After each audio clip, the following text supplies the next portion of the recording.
Nous allons à Bamako où se trouve Mélissa Abel, notre envoyée spéciale, nous donne les dernières informations dont elle dispose. On entend des cris, des klaxons dans le centre de Bamako. Près de 20 ans après des élections dont la victoire lui avait été volée, Aung San Suu Kyi. Direction Istanbul en Turquie, où la deuxième conférence des Amis de la Syrie s'achève. 3 semaines avant le premier tour de l'élection présidentielle en France. Et ce dimanche doit avoir une saveur particulière pour Jean-Luc Mélenchon, le candidat du Front de gauche au candidat de l'UMP.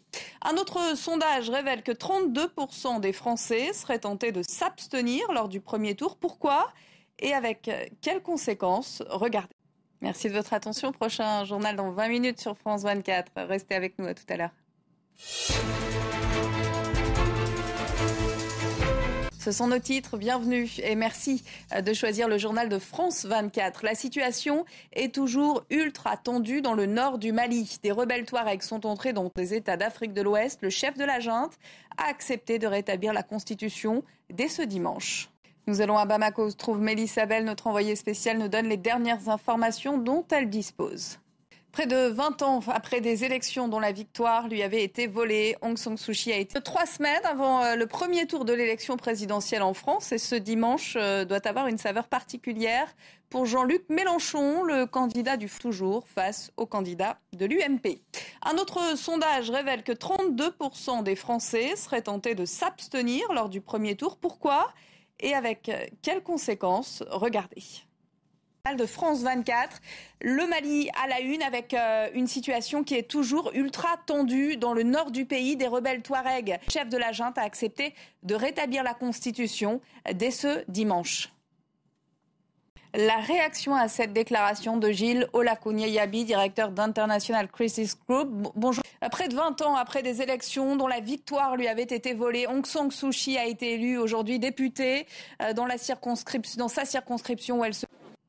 La deuxième conférence des Amis de la Syrie s'est achevée à Istanbul, en Turquie. Un document a été signé par 80 délégations et organisations internationales. Rien n'apparaît dans le communiqué sur le débat concernant le fait d'armer les rebelles. En revanche, l'opposition du CNS a gagné en reconnaissance. Assia Chiab.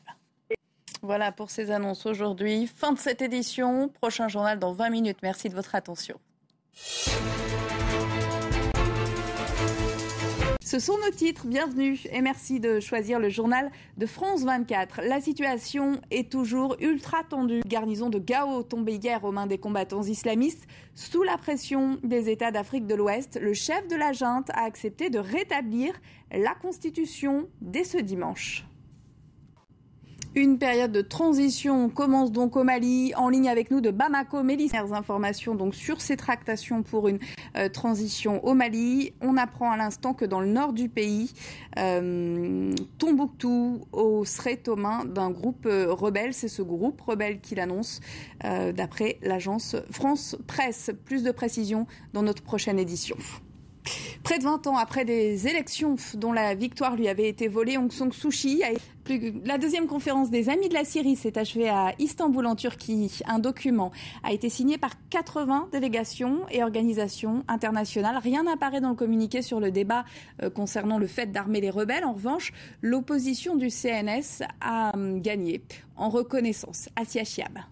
Plus que 3 semaines avant le premier tour de l'élection présidentielle en France, et ce dimanche doit avoir une saveur particulière pour Jean Le Point. Juste derrière lui, le président sortant, Nicolas Sarkozy. Au second tour, François Hollande l'emporterait toujours face au candidat de l'UMP. On se quitte avec ces chiffres. Fin de cette édition, prochain journal dans 20 minutes. À tout à l'heure.